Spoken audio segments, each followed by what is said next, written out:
على من لا نبي بعده. أعوذ بالله من الشيطان الرجيم. بسم الله الرحمن الرحيم.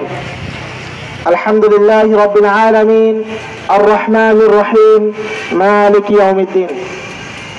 ইসলাম দেশ মানবতার অত্যন্ত প্রহরী ইসলামী আন্দোলন বাংলাদেশ মাদারীপুর সদর থানা কর্তৃক আয়োজিত আজকের কেন্দ্র ঘোষিত 5 দফা দাবি নিয়ে আজকের বিক্ষোভ মিছিল।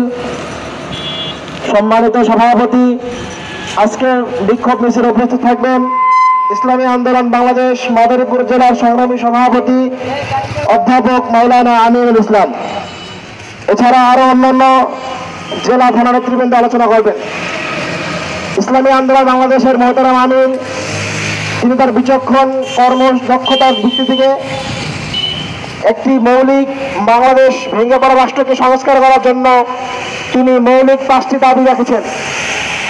যদি কোনো ব্যক্তি এই 5 দফা দাবির সাথে একমত না হয়, আমি তো মনে করি সে বাংলাদেশের কল্যাণ চায় না। যদি বাংলাদেশের কল্যাণকামী হয়ে থাকে, তাকে অবশ্যই 5 দফা দাবির সহমত পোষণ করে আমাদের সহায়তা আসতে বাধ্য হবে। ইসলাম দেশ মানবতার সাথে ইসলামী আন্দোলন বাংলাদেশ সবার আগে এগিয়ে আসে।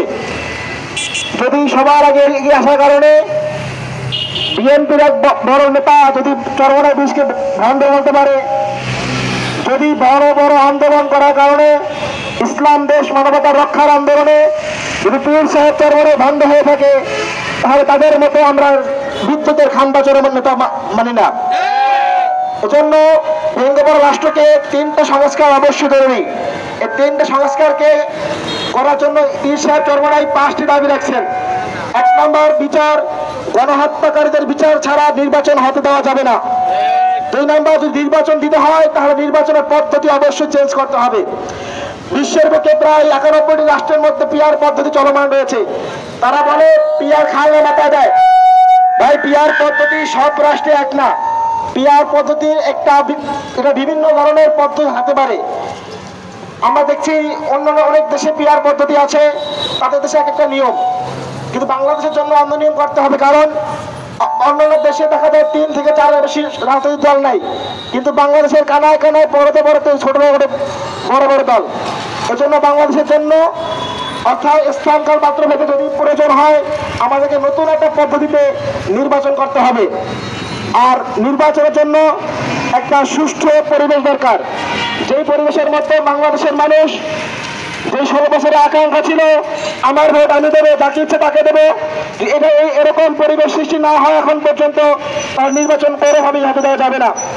আমরা দেখেছিলাম 18 সালে 24 সালে মরা মানুষ ভোট দিয়ে যায়।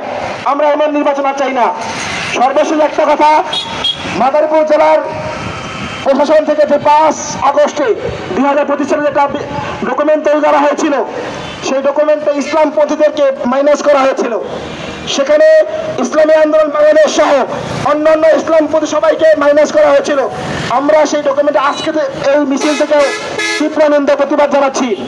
শুধু তাই নয়, মাদারীপুরের ডিসি প্রশাসন তিনি বারবার লিয়াজু অন্যান্য সংগঠনের সাথে ছাত্র সংগঠনের সাথে মিটিং করে, কিন্তু সেখানে বারবার ইসলামী ছাত্র আন্দোলন বাংলাদেশকে মাইনাস করা হচ্ছে।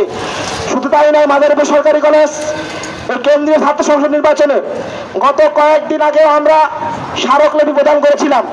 সেই স্মারকলিপিতে অধ্যক্ষ মহোদয় বলছিলেন আমাদেরকে কিছু সময় দাও, আমি তোমাদেরকে কয়েকদিনের মধ্যেই ফলাফল জানিয়ে দেব।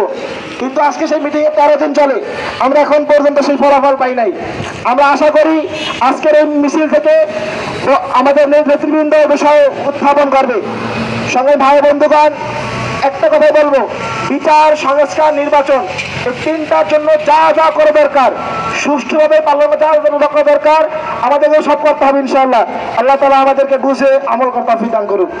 আমিন। আসসালামু আলাইকুম ওয়া রাহমাতুল্লাহ।